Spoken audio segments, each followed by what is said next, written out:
from the waiting room, but I'm going to go ahead and start since it's almost 7 minutes after. And there's some folks who got confused and couldn't figure out the Zoom link. The emails, we're still sorting all this out.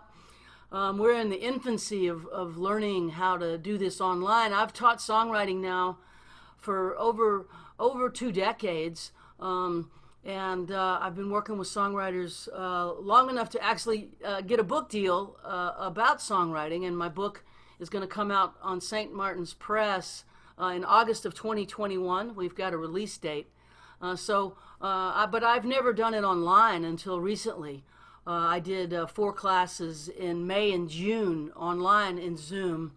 There weren't 200 people. We try to limit to between 25 and 30. And the classes are not vast, so that questions can be asked and there can be an exchange between myself and the songwriters.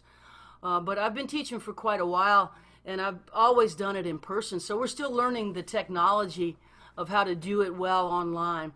But boy, do I like doing it, and since we're at home, I'm thinking this is a great time to do several rounds of master classes so that I can sort of pass on the tradition that I've spent my whole life trying to master.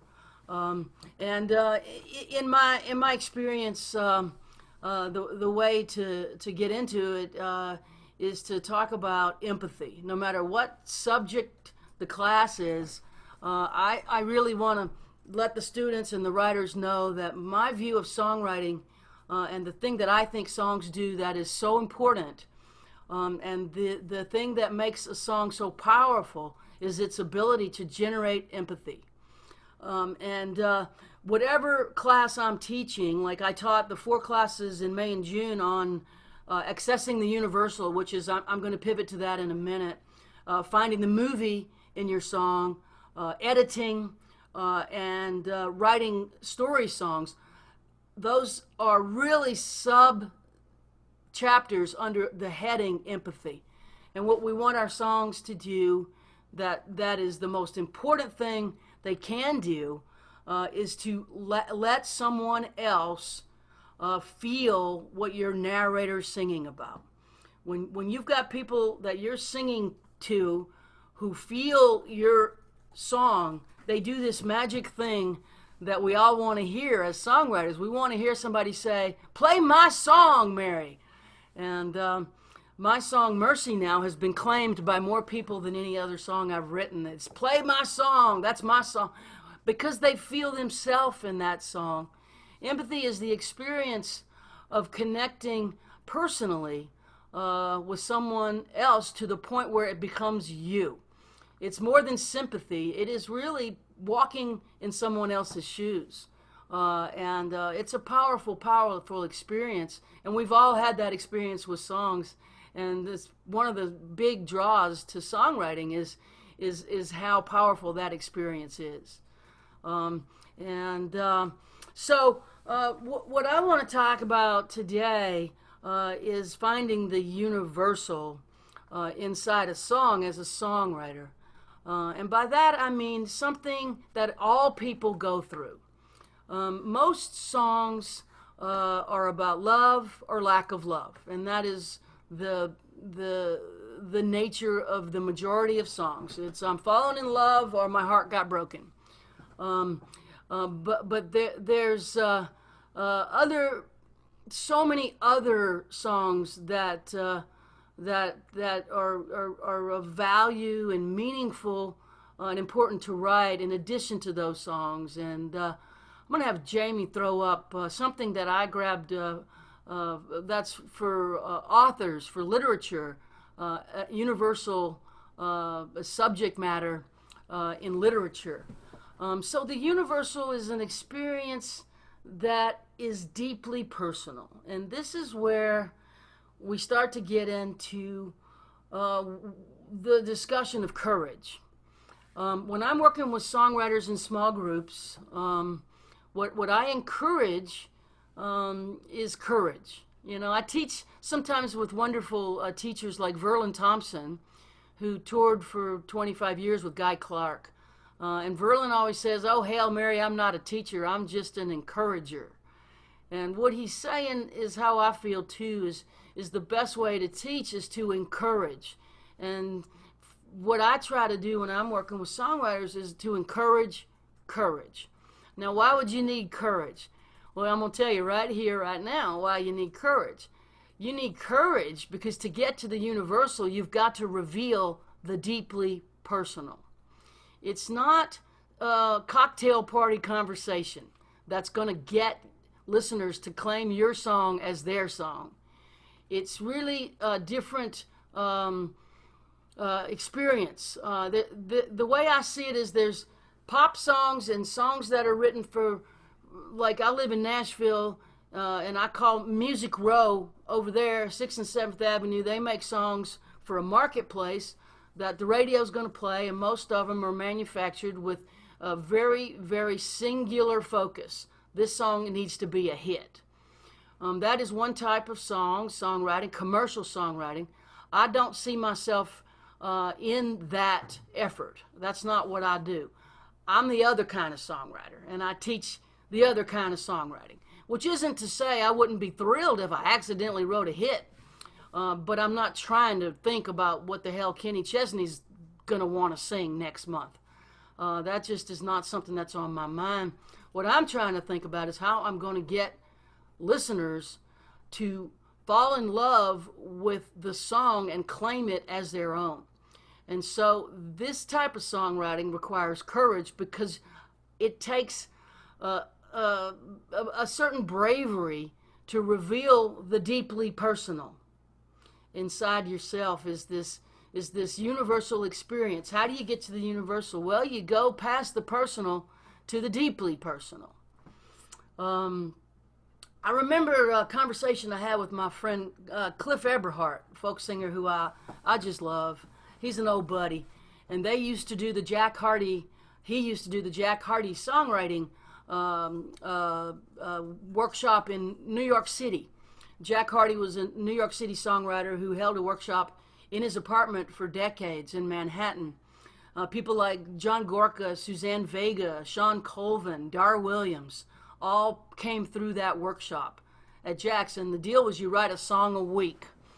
And one of these weeks, Tom Paxton came, the great folk singer Tom Paxton, songwriter. And Cliff said to me, he said, Mary, I was so happy Tom was there because he always was very complimentary of my songs, and I was excited to have Tom there to say something nice about the song I was going to play. Well, Cliff played a song, and Tom looked at him and said, come here. And he took him out in the hall, and he said, Tom Paxton said to Cliff, he said, man, listen, you just sang me your diary. And I don't think that that's your job. Your job is not to sing me your diary. Your job is to sing me mine. And Cliff said he was so shook by that when he was expecting a compliment and he got direction that he wasn't asking for, but it really made him a better songwriter. And I'm down with that. I think our job as songwriters is to sing the listeners their diary. And what does that mean? That means we get to the universal experience. If we can get to the universal experience, it transcends everything that the politicians are trying to convince us divide us. The universal experience doesn't care if you're a Democrat or a Republican. It doesn't matter if you're gay or straight, or if you're black or white, if you're a Muslim, Hindu, Jew, atheist, if you're man, woman even. The binary, those two poles that we've been taught are the only reality. It removes that. The universal experience is something that everybody experiences on a deep, deep level. And it has to do with emotional truth. When I talk about songs and songwriting and truth, what I'm always referencing is emotional truth, which is different than the facts. The facts are what you would have to stay in line with if you were in court and swearing on a Bible to tell that kind of truth. But songwriting isn't that kind of truth. Songwriting is emotional truth. So you don't have to stick to the facts. If it does a better job emotionally to lie, then you need to lie. And it's not a lie, it's called fiction, which is the way that so many of us get to the truth. Art is a lie that points to the truth. And fiction is a way to point readers to the truth, and songs function in that way too. So I'm thinking that, what's going on? Go ahead. That art is a lie that points to the truth, and what we're trying to get to is emotional truth. We all operate emotionally in remarkably similar ways, and so the universal themes, the thing that we threw into the comments, that's just an overview. I'm gonna throw out a couple of examples.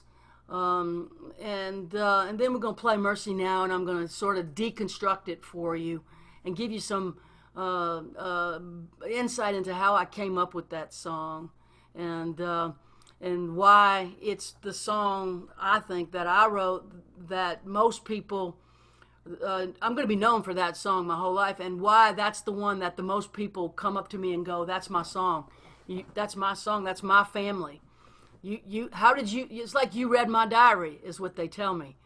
And you know what, as songwriters, that's our job, and it's not an easy, it's a hard job. And I'm going to go ahead and try to deconstruct some of what I did with that Mercy Now song, so you can get some idea of how I found it. But first I want to give a couple of examples of Universal. Right now in America, a lot of folks that are on this broadcast are not Americans. So you're probably aware of what's going on, but I think I'll just sort of explain it so that those who aren't Americans can understand, in case you're not aware. But we're having a national conversation around race in America right now that is profound, and it's hard. Here in Nashville today, the teens for racial equality are behind. I think there's going to be quite a large march today at 4 o'clock here in Nashville. Young people, they're 14, 13, even 12 years old, are putting it together. This conversation has been a long time coming, and what we're trying to do here is get to the universal in that conversation. So I've been reading the New York Times daily for years, and so I'm gonna give a couple of examples with something that's very, very current and happening right now. How do you write about this, particularly, let's say, as a white person who wants to get it right? How do you do this? Do you have the right to write about it? Absolutely, I tell you, absolutely. Think about Woody Guthrie wrote about immigration in this wonderful song, Deportee. I'm going to throw that in the comment section there, Jamie. Deportee is one of Woody's got so many songs that have been recorded over and over and over again by other songwriters, which is what happens when you hit a universal. Other songwriters sing your song. Not just fans call it their own, but other songwriters sing your song.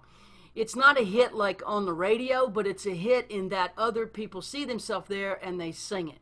And that's a huge win for people who work outside of the confines of the commercial music business. So this song, Deportee, Woody put himself on that plane in Los Gatos.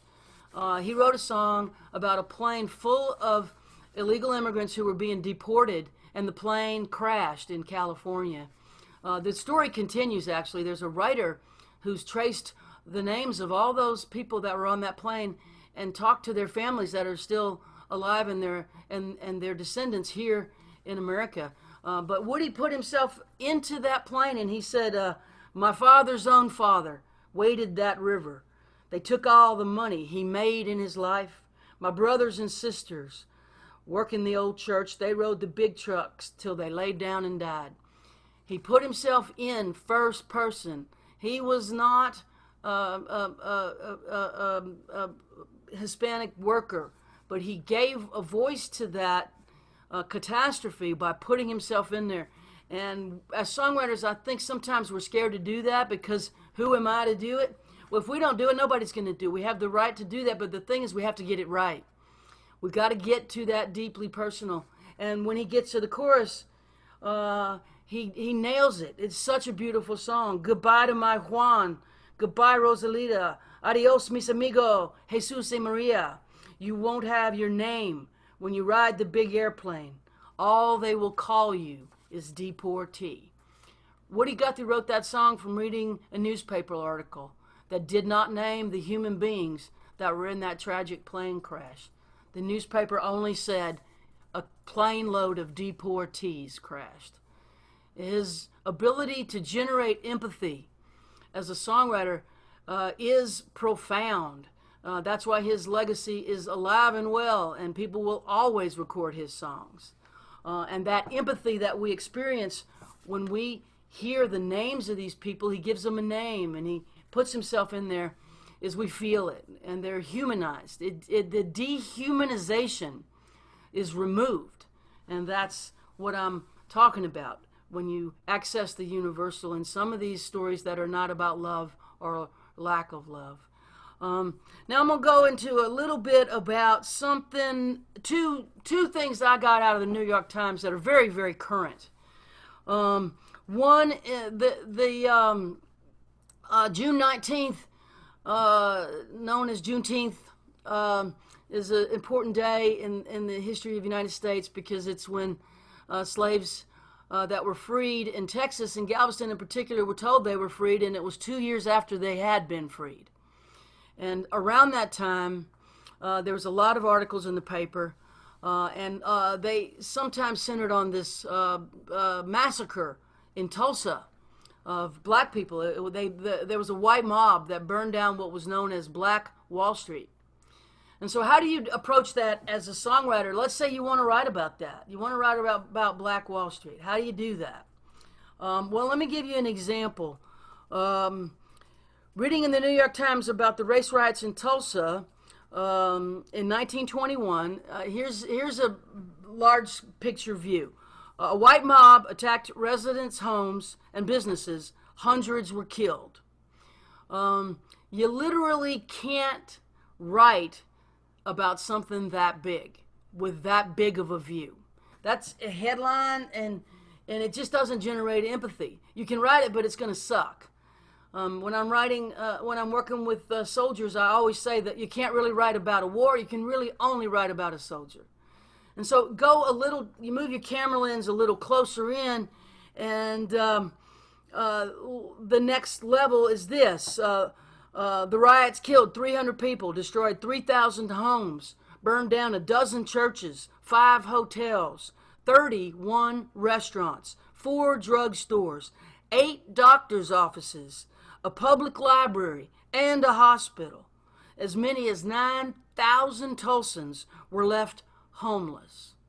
That gets a little more real, and you're starting to feel it now. That's becoming something that is closer to empathy. But still, that's just not close enough for a song, I don't think. Those are just numbers, and those numbers need names, and they need faces for you to really make a listener feel it. And I'm going to bring that camera lens all the way close and give an example of how to approach this if you wanted to write from the universal as a songwriter about that horrible massacre in Tulsa. Here's one that I think, with some research and some time, that I might be able to write. This is a quote from another article in the Times. There was a helpless old black man who was dragged behind a fast-moving car, and he would have been well known in Tulsa's white downtown, where he supported himself by selling pencils and singing for coins. People tossed the coins into his cup. He was blind and had suffered amputations of both legs, and he wore baseball catcher's mitts to protect his hands from the pavement as he scooted along on a wooden wheeling platform. Suddenly you go from white riot burns down Black Wall Street, and we can't feel it, to this one helpless beggar who put baseball mitts on his hands to get around town, to beg for the coins by selling pencils or singing. Suddenly it's human, and now we got a way in to the massacre. This is the guy they chose to drag behind a car? What the F? That happened. And that is a song waiting to be written. And that is the way that we can show the magnitude of what happened. The deeply personal is going to be microscopically true. It's not big picture stuff. It's take that camera lens and go all the way in to this one person's experience and show what he looked like. Show maybe inside the song about him, sing one of the lines from a song he sang on the street when he had his cup for coins. Bring the camera lens into that human being's experience and get your listener to see him and to become him. You become him with microscopic details. You show his kindness, or you show his smile. You show his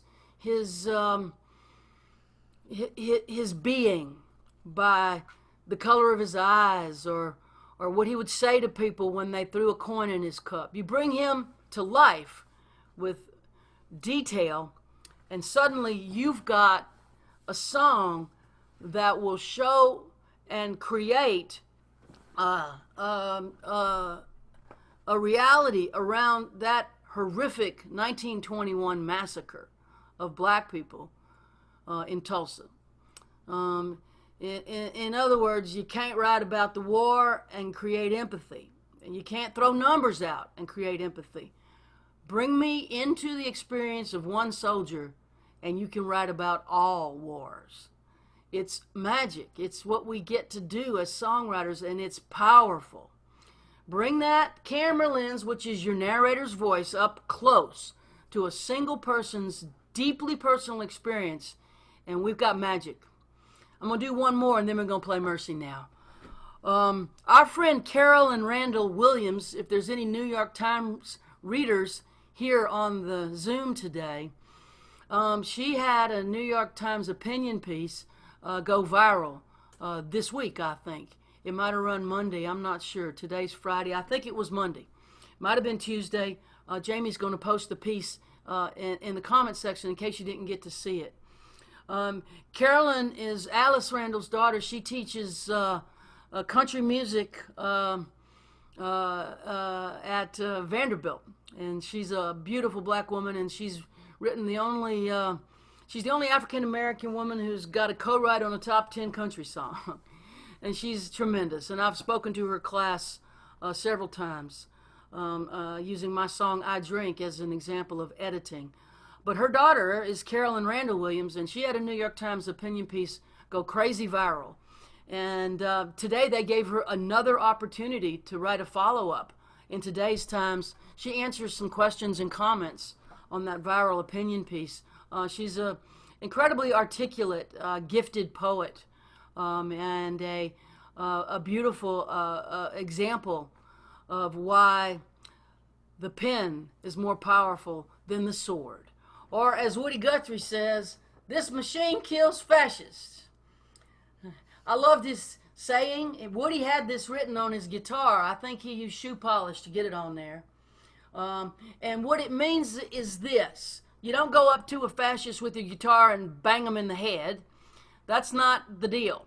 What you do is you get to a deep emotional truth, and it dismantles fascism, because fascism thrives on division and hatred. Fascism thrives on the binary, convincing people there is a them out there and they are to be feared. It's a lie, and it also is a very, very dangerous place to be, and we're experiencing an awful lot of that in America right now. So Carolyn's piece in the Times did what Woody Guthrie, Woody, man, he would have got up and gave her a standing ovation. I know it. She did as a poet what I'm working with songwriters to help accomplish in their songs. and she did it beautifully. Let me read a little excerpt of what she did. What she did was address the controversy around the dismantling of Confederate monuments. And they're not just in the South. They dismantled one today in Pennsylvania. And they're not just in America. The slave trading legacy goes to Europe. And they're taking them down in England, and they're taking them down in other parts of Europe. And this is a real controversy right now. A lot of people are not in agreement around this. And Carolyn, in her magnificent way as a poet, was able to get to a place where we could talk about this not as a Confederate monuments, taking down Confederate monuments is bad, or taking down Confederate monuments is good. That doesn't create empathy, not at all. It just gets into a political argument, and it's not going to do much to help people to understand each other around something like this. Empathy is helping people understand each other, in a way become each other. And in a way we already are. We are experiencing the human condition together simultaneously and belong to each other in ways that we can find through art. And so what Carolyn did, this is powerful. The first line of her opinion piece is, "I have rape-colored skin." That got my attention. What is she talking about there? She says, "My light brown blackness is a living testament to the rules, the practices, the causes of the Old South. If there are those who want to remember the legacy of the Confederacy, if they want monuments, well then, my body is a monument." Okay, you got me. Like, what are you talking about, Carolyn? What do you mean by that? She says, "My skin is a monument. It is an extraordinary truth of my life that I am biologically more than half white, and yet I have no white people in my genealogy in living memory. No voluntary whiteness in my living memory. I am more than half white, and none of it was consensual. What is a monument but a standing memory, an artifact to make tangible the truth of the past? My body and blood are tangible truth of the South and its past. The black people I come from were owned by the white people I come from. The white people I come from fought and died for the lost cause, the Confederacy. And I ask you now, who dares to tell me to celebrate them? Who dares to ask me to accept their mounted pedestals?" Man, that's a song. Man, that's a song. Turns out she's the great-great-granddaughter of one of the Confederate generals, a member of the Klan. Put it in first person, go deep into the deeply personal, and you start to experience empathy. Here's the deal. I think songs can change the world. I'm one of those people who answers emphatically, yes, songs can change the world. And here's how I think it works. We don't change people's opinions. We don't change people's minds. As songwriters, it doesn't do us much good to argue in our songs about politics. The way that we can affect change in ourselves and the world is through the heart. If we can get people to feel, the heart will change the mind. We work in the marketplace of the heart. A changed heart then can go forward and change a mind. And if enough changed hearts change enough minds, the world does change. Witness, Give Peace a Chance, John Lennon. The FBI tried to have him deported. The FBI, J. Edgar Hoover, was all over him because Give Peace a Chance was the anthem for trying to end the Vietnam War, and it was working. And it was a simple mantra sung by millions of people. It was dismantling the American war machine. Empathy, feeling for each other, is how we get to the mind. We do it through the heart. Here's a bad folk song. Confederate monuments are full of hate, and it's time for them to come down. Confederate monuments are bad. Monuments to the Confederacy are bad. and they need to come down. Oh my God, how many folk singers do that? And it's really not effective. It just really doesn't work. I am down with the sentiment, but I want to help the songwriters to write a more effective song so that people involuntarily cry and feel the experience of those who were oppressed. And that is really, really our job.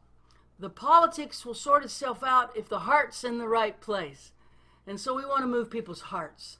That's the songwriter's job, and that's why this machine can kill fascists. It has the power to really touch the heart.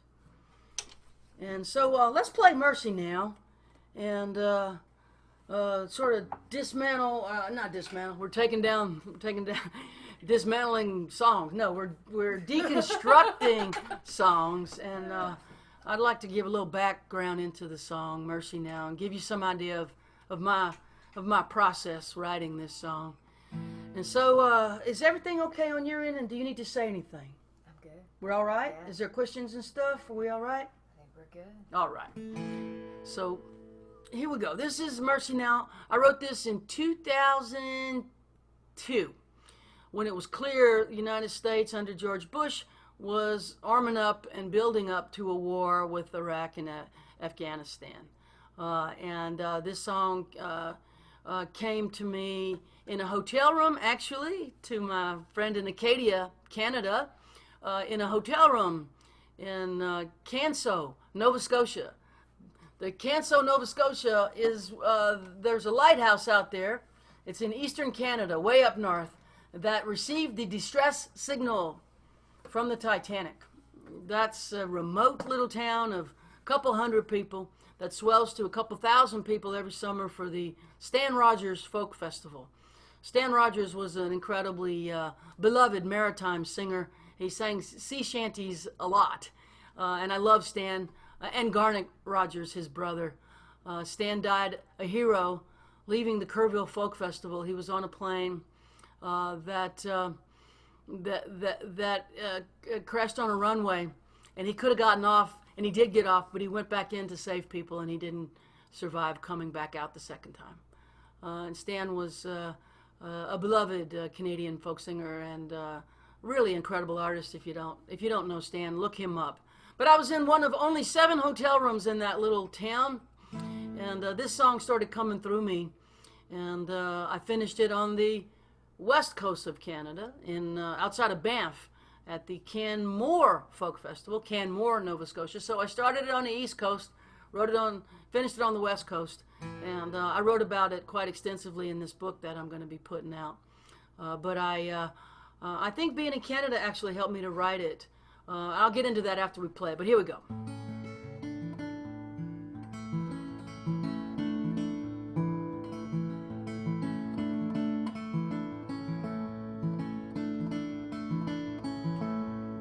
Well, my father sure could use a little mercy now.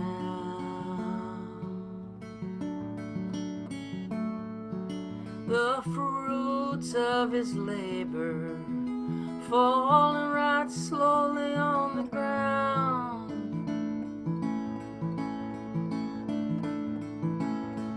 His work is almost over. Won't be long, he won't be around.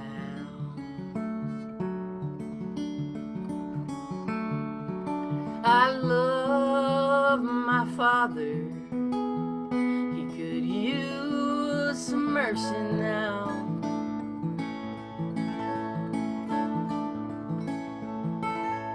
My brother,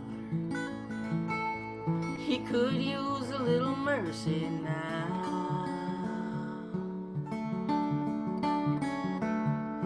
He's a stranger to freedom, shackled to his fear and doubt.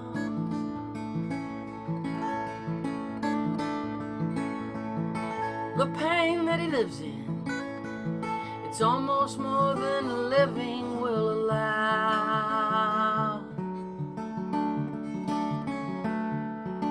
I love brother, he could use some mercy now.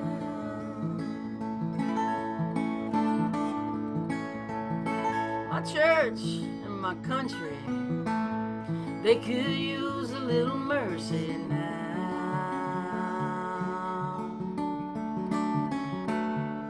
As they sink into a poison pit, it's gonna take forever to climb out. They carry the weight of the faithful who follow them down. I love my church and country. They could use some mercy now.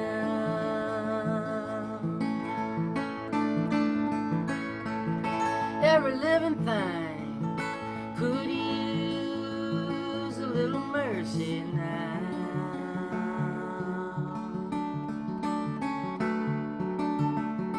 Only the hand of grace can end the race towards another mushroom cloud.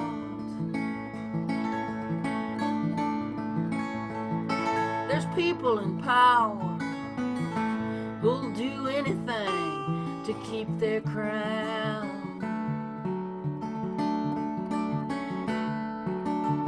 I love life, life itself could use some mercy now.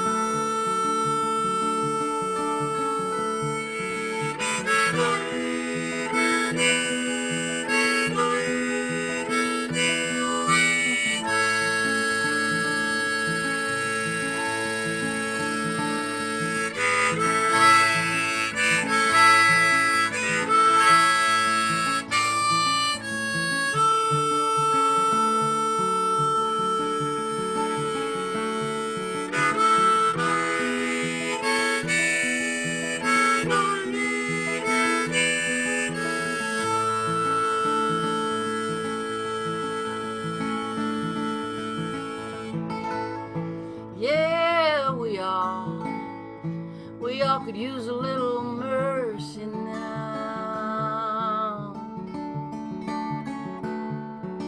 I know we don't deserve it, but we need it anyhow.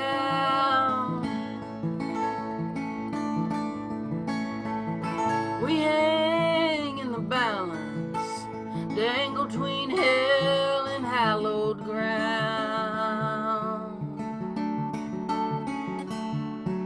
And every single one of us could use some mercy now. Yeah, every single one of us could use some mercy now.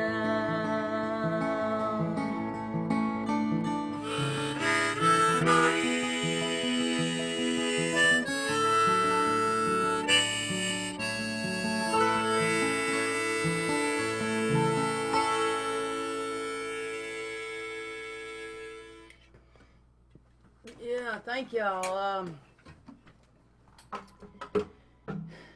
So I wrote that in 2002. I could have not known, no way in hell, where we'd be in 2020, but here we are. And the song seems to somehow come along with the times and remain true. And this is what a universally true song does. And it's also what a universally true painting does, or literature, or poem. What happens is the truth stays true. This is why Shakespeare is still relevant, and why we still listen to Hank Williams songs, and we're going to forever listen to John Prine songs, and why Woody Guthrie means more today than he did in his lifetime to people and to songwriters. because this universal truth inside the work is not only still true, it's even more true. And that's a real hat trick there. That is quite the trick. So when I'm working with songwriters, what I first want to encourage to get to this universal truth in your song is to dig beneath what's in your song that's almost true. You got to search under the rocks of almost true. Underneath the almost true, you might find some universal emotional truths. It's past navel gazing that we got to go. It's got to go past the personal and get down to the deeply personal. So with Mercy Now, the first verse is really about my dad, my father.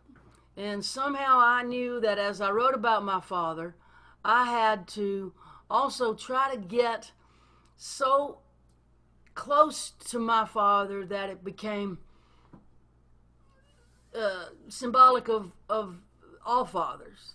And so my father suffered greatly with alcoholism and mental illness. And during most all of my life, I was in conflict with my father. And I had to fight my father and somehow protect my family from my father. I thought that was my job. But when he got into a car wreck, and they put him in a hospital, and then he went through really violent withdrawal from alcohol and suffered brain seizures. He started having Alzheimer's-like symptoms from those brain seizures, and he no longer knew who he was, or where he was, or who we were. And all of the war that I fought with my father my whole life was over. And suddenly I felt for my father, and I was aware, acutely aware, that I wanted to protect my father because he was unbelievably vulnerable. And he couldn't hurt me anymore. He needed someone to protect him. And it changed everything. And my visit with my father is what preceded the writing of this song, Mercy Now. And it's what was pouring out of me in that hotel room in Canso, is this shocking empathy that I was experiencing from my dad, this man I'd fought my whole life, and how much I really do love my dad, and how sad I felt that his life was clearly in the later stages, and everything that he ever tried to do, everything he worked towards was coming to an end. The fruits of his labor fall and rot slowly on the ground. He was in the end stages of his life. The war was over, and I just wanted mercy for my dad. That's where the song started. That's the first verse. Please, God, have mercy on my dad. Please, I don't want him to suffer. Boy, that was a brand new feeling for me, and it was big and it was strong, and it started coming through in that room, sitting on that bed in that little hotel room in that little town, and that first verse is where this thing landed. And then I thought about my brother, and my brother got the same type of addiction that my father had, and I have. I'm in recovery from drug and alcohol addiction myself, my brother got tangled up in the criminal justice system, and my heart was breaking for him too. And I couldn't say that literally. I knew that my mother, a sweet southern woman who was never ever going to tell her friends that her son was tangled up in the criminal justice system, I couldn't say it directly. And so I knew that I needed to say it, but say it in a way that didn't tell someone's story that I didn't have permission to tell. And so I said, he's shackled to his fear and his doubt. Most people who have been through addiction have some gut feeling that shackled could mean criminal justice system, but more importantly, it's universal. For the sake of this lesson, the universal truth is more important than the personal truth from my family, some of which my mother didn't want me to tell. The universal truth is that being an addict, you are shackled to fear and doubt. and you are compulsively driven to alcohol and drugs to help with the pain of the fear and the doubt and the shame. And it's a vicious cycle that never ends well unless you can get sober. It ends, as we learn in recovery, in jails, institutions, and death. Shackled to fear and doubt, which is a way better line than my brother who went to jail. Because not everybody's brother went to jail, but an awful lot of people with brothers have seen them shackled in one form or another to some kind of pain. And that's where the empathy comes from, is this universal that I was able to land there in that line, shackled to fear and doubt. The pain that he lives in is almost more than living will allow. I want my brother to not hurt anymore. I want my father to not hurt anymore. These are universals. Those with brothers and fathers will come to that place at some point, maybe, if their brother or their father's in pain, where you just want peace for them. It took me 40-odd years of living to get that place with my dad. He couldn't hurt us anymore. He couldn't hurt me anymore, and I just felt protective of him. Our roles reversed. Because he was so vulnerable, I felt as though I was his parent now. And my job was to parent him well, with kindness and love. And that was profound for me. And that song came from that moment.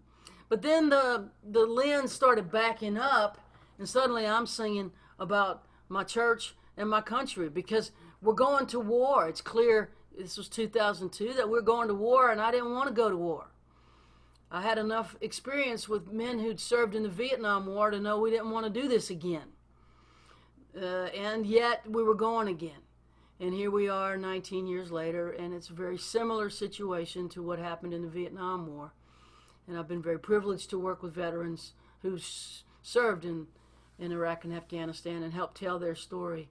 But in 2002, I had no idea that I was going to head for that. I didn't know that that would be my story.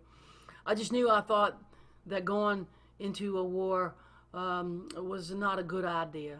And I didn't want to just say that and alienate people. So what I said was, have mercy on us, because we're gonna do something that's going to create a karmic problem as a nation. And at the same time, we saw a lot of Catholic priests in Boston on TV in handcuffs. It was during the Spotlight series of the Boston Globe, who did a profile of 160-something Catholic priests who had hurt children in a sexual way or in the Boston area.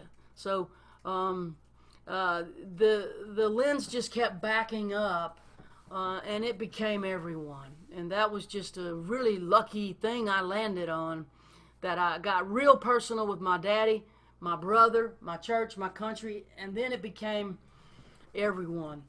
And the song is gonna keep going long after I'm gone. If I could write another one like that, I would. Those are once-in-a-lifetime type songs. But the reason it resonates and continues to resonate is because I landed on the universal without even knowing that was what I was doing yet. I hadn't really fully understood the nature of what the job was and what that song was asking of me. But that was 2002, and now I've taught this course a lot, so I can say with some certainty that the song hit on a universal that remains true and over time. So the universal is inside all of us. We all contain it. Just like we all have a light behind our eyes that's made from the same spark of life, we contain the universal. It's in our solar plexus. Deep, deep inside of us, we are experiencing the same emotional reality as everyone else. Guy Clark used to say, everyone's living the same life pretty much, just hitting the marks at different times. And I think he was right, that we hit the marks at different times, but our experiences are remarkably similar if we are referencing emotion. We feel so much of the same stuff. And the job of the songwriter is to pour that into the song so that other people see themselves in your song and claim your song. So here's what Boy George, Bobby Bear Sr., and Kathy Mattea have in common. They've all recorded Mercy Now. What a strange little club. Kathy Mattea, Bobby Bear Sr., and Boy George. Wow, I'm honored, and I'm also convinced that a song that contains the universal can be recorded in all genres. It's not genre specific. It is true in every genre of music. A good song that contains universal truth is not in a genre. You could put, you know, some island drums on it and a little Rasta beat, and somebody from Jamaica could record the song and make it reggae. That is the nature of a universally true song. You've seen it over and over again. Say with Harlan Howard, Busted. Waylon Jennings had a hit on it, and so did Ray Charles. Ray Charles got an R&B hit on it. Waylon Jennings got a hit on it in country music. And Willie Nelson's songs have been just every single imaginable genre has taken a Willie Nelson song and made it their own. So the more universal, the better. The deeper you go, the truer you get, the more vulnerable you get, the more universal it is. It takes courage, because this is not stuff we want to talk about when we meet somebody at a party. You know, how you doing? Well, my dad's an alcoholic and my brother's in jail. It just ain't something you're going to talk about. So the songs are where we tell our secrets. And if we go down deep, deep, deep into the emotional truth of those secrets, we hit something that's bedrock. And that bedrock is universal truth. Whether your brother's in jail or not, we all are in some kind of jail at some time or another. And these are universal truths. They're not literal, but they're emotional. The difference is really important. So coming up on an hour here, what I'm doing with these workshops, I got 4 more coming up on Zoom starting next week. I'm doing about 90 minutes, and we've gone over every single time. It's hard to do it in 90 minutes. Most of them end up being a little closer to 2 hours. And it's a master class format where I'm trying to impart information. And sometimes we'll grab a couple of the songwriters in the group's songs and use it to illuminate the subject matter of the 90-minute class. The next 4 workshops, master classes that I'm going to be giving are on, we start next week with the sing-alongable chorus. I've narrowed it down to 5 things that are required in your chorus to make it sing-alongable. And once you've got those 5 things in your chorus, people are going to sing along whether they want to or not. It makes it so compelling that they have to sing. It's really kind of a magic trick. But it has to do with simplicity and holding vowels. I'll show y'all, whoever is going to be there next week, the sing-alongable chorus. The next one after that is on writer's voice. It's on helping you to locate and use your own voice, your unique voice. Not singing voice, but writing voice. I found my voice in a song called Goddamn HIV, which contains so much Mary Gauthier that suddenly there's like a Mary Gauthier thing going on. Until that song, I was just imitating my heroes, which we all do, until we find our voice. And then that becomes something that we can take forward and sound like ourselves. How to sound like yourself is a big deal.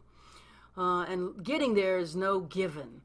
We can stay derivative an entire career if we don't find what it is that we're supposed to sound like, and I'll talk about that in 2 weeks from now. And then I'm going to talk about melody, dynamics, and prosody, which is a writery class, but I'm going to show intentionality with melody and how to find a melody that really suits your your lyric. Prosody is a word from poetry, which is how to make your words sound like what they mean, to make the sound of it sound like what they mean. And then dynamics, getting big and then getting small, and working with that intentionally to keep people invested in your song. And then the last one on this next 4 class series is going to be on co-writing, because a lot of people have questions around co-writing. I co-write a whole lot. And since the shutdown and COVID, we've been co-writing on Zoom and having some really wonderful success. And I'll bring a guest in on the co-writing class. Maybe I'll bring Long Haul Paul if he's available. I wrote with a long haul truck driver a song called Truckers and Troubadours, where the life of the troubadour and the truck driver intersect. We have a lot in common. Maybe I'll bring someone like that in to talk about the co-write that we did on Zoom, but we'll figure that out. So there's 4 more starting next week, and I'm going to keep it right around 30 people. It won't be 200 people, because that's way too big. And so once we hit that number, I'm going to shut it down and close the class, and maybe do another round in September, because it's pretty clear we won't be on the road again in September, because the numbers in the States are going up dramatically, and there'll be probably either another shutdown or certainly no gigs are going to play. So anyway, the next round of classes I'm going to be working with writers starts next week. If you want to buy the bundle, there's a 20% discount if you get all 4. If you just want to hop on board and get 1, if you're just particularly interested in co-writing, you can get 1. And Jamie's posting the link, and it's on my website and stuff. So this is what I do. I talk about the subject at hand from my little room here in Nashville. Jamie helps on the technology. There's a lot more back and forth in the individual classes. I'll take a breather and take questions, and we'll work on a couple student songs in each class, using it to illuminate the subject at hand and put tools in your toolkit. My job, I think, as a teacher, or as a song encourager, as Verlin would say, is to get tools into your toolkit, into your songwriting toolkit that you can have for the rest of your life. Every songwriter comes today with a certain number of tools in their kit, and I want to load you up with as many tools as I can, so that you can go out there and change the world with your songs. We are in an empathy crisis, y'all. Empathy is so hard to find right now, and songwriters have the power in their machine, be it a piano, be it a guitar, a banjo, a fiddle, a cappella song. You don't have to play. I know a lot of great songwriters who don't play any instruments, but we have the power of empathy, and that is what we do. That is our job, and we are in a magnificent empathy crisis right now, and it's tearing us apart. And I think songs can be a part of bringing us back together, and I want to help songwriters to do that. So I'm called to do that. I want to do that, and I think I can help you by putting as many tools in your toolkit as possible in each one of these sessions. Yeah, you got one question there? Yeah, I have a question which I thought was a good question. A good question. From Gauthier that says, I don't know if we have time to really get into it, but it says, which is kind of a similar question. So from Liz we had, how do you sing the listeners their diary and still tell your truth? And Gauthier, similar question, how do you know when you get there to the universal? How do you know when you get to the universal is a question, and how do you sing the listeners their diary? But still remain true. Mm-hmm. Well, that is tricky, and it is a matter of skill and practice. Here's the thing: the specifics of your broken heart around your own tragic divorce are not as interesting as the emotion of your broken heart around your tragic divorce. My friend David Olney wrote a song called Titanic. He always said that he never really put himself in his songs. And it's not easy to find him in his songs. But the nature of the song Titanic, he anthropomorphized the iceberg. He had the Titanic saying to He had the iceberg saying to the Titanic, "Come to me, come to me." He had the iceberg beckoning the Titanic into the disaster. He wrote that while he was going through a divorce. This is mastery. Singing about your own specific situation is not as interesting as going, and not as universal as going one notch deeper. My father could use a little mercy now. The fruits of his labor fall and rot slowly on the ground. That is more compelling and more universal than saying alcoholism and mental illness have caused catastrophic pain in his life and our family. Metaphor is really important, but the key is not to hide behind metaphor and make it just vague because you're scared, but to use it intentionally so that people can feel that truth underneath it and apply themselves to it. What was Geert's question? Yeah, how do you know when you get there to the universal? You know when you get there because what happens is what the Dutch call chicken skin. The hair on your arms gets goosebumps and it rises and you feel it. You feel it. And you know that you've gotten there when you play the song and people go, "Oh my God, that's me." When you play your song and someone comes up to you and says, "That's me," you got there. You sang them their life. And this is what we do, and this is our job. It's hard to know when you've gotten there if you don't play out and you don't have the opportunity to have people respond to your song. But you know when you hit it, when that truth is so big that you get goosebumps. Chicken skin, they call it. You feel it.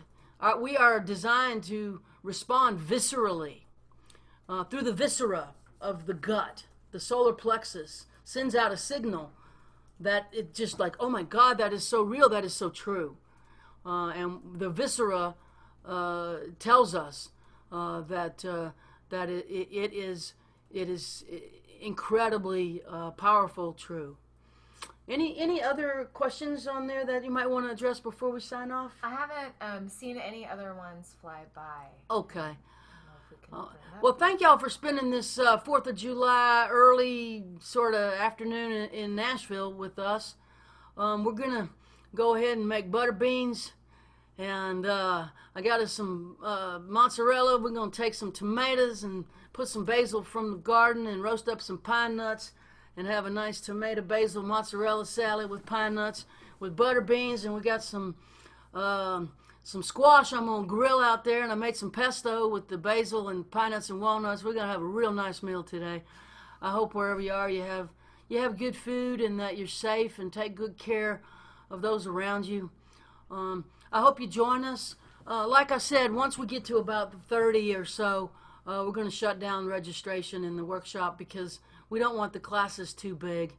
If you miss out on signing up this time, I think I'll probably do another 4 in September unless something changes and we're able to go back on the road and do what we do, which is travel town to town and see you in person. Yeah, and I was just going to say, I put in 2 more things. I put it in the comments a couple of times, but if you don't get the email on Monday, it means that your email didn't get captured through our member service. So just send me an email so I can make sure you get a copy of the recording and the links to everything Mary talked about today. And then the other thing is there's been some conversation flying around in the chat about finding collaborators. So there is a Facebook group set up. It's a private Facebook group, so you have to request to join it, and I'll include a link with that in the email. So please join the Facebook group, and we can all chat on there. You can find a co-writer there, post your songs for some peer feedback, and Mary hops in there every once in a while. So please join that so we can stay in touch after this class is over. So give them your email address one more time. Got it, yeah. It's Jamie, I'll spell it for you. Yeah. It's Jamie@folkhelper.com. JAIMEE@folkhelper.com. If you don't receive an email by Monday with the link to this Zoom class, please email Jamie and she'll send it to you. We captured a lot of emails, but not all of them. We have some technology issues around capturing the emails. We're still getting it together over here. And she'll be happy to send it out personally to you, the Zoom recording of this class. And we do have a private Facebook group that you can get admitted to by just asking for admittance. And people in there are collaborating and posting their songs. It's a Mary Gauthier Masterclass Facebook group. You're welcome. And people are finding co-writers there. And if you're really interested in collaboration, I want to encourage you to take the co-writing class. So we'll see some of you next week. Thanks for joining us. I hope you have a wonderful, beautiful holiday weekend if you're in the States. And if it's not a holiday where you are, I just hope you have a beautiful weekend anyway. And I'll see some of y'all next week. And Jamie's posting the link to that Facebook group now. And any other questions or concerns, please email Jamie, and she knows where to find me. Y'all take care. Thanks for signing in. Thanks for signing on. I hope this was helpful. Thanks again, Mary. Thanks, Mary. Thank you. Thank you. Thank you so much. Thank you. Thank you. Bye-bye. Thanks, everybody. Thank Bye. you. Thank you. Thanks from England. Bye. Bye. you. Thanks. Thank you very much. Thank you. Thank Bye. you. Thanks, Mary. Thank you. Thank you so much. Thanks, Bye-bye. everyone. Thank you very much. Thank you. Thank Thank you. you. Thank you so Thank much. you. Terrific. Loved it. Loved it. Thank you. Yeah. Thanks, everybody. It's like good night, John boy. Good night, Mary Ellen. Yeah, Steven, get some sleep. Steven's, it's 3 o'clock in the morning over there. Oh, my gosh. It's crazy.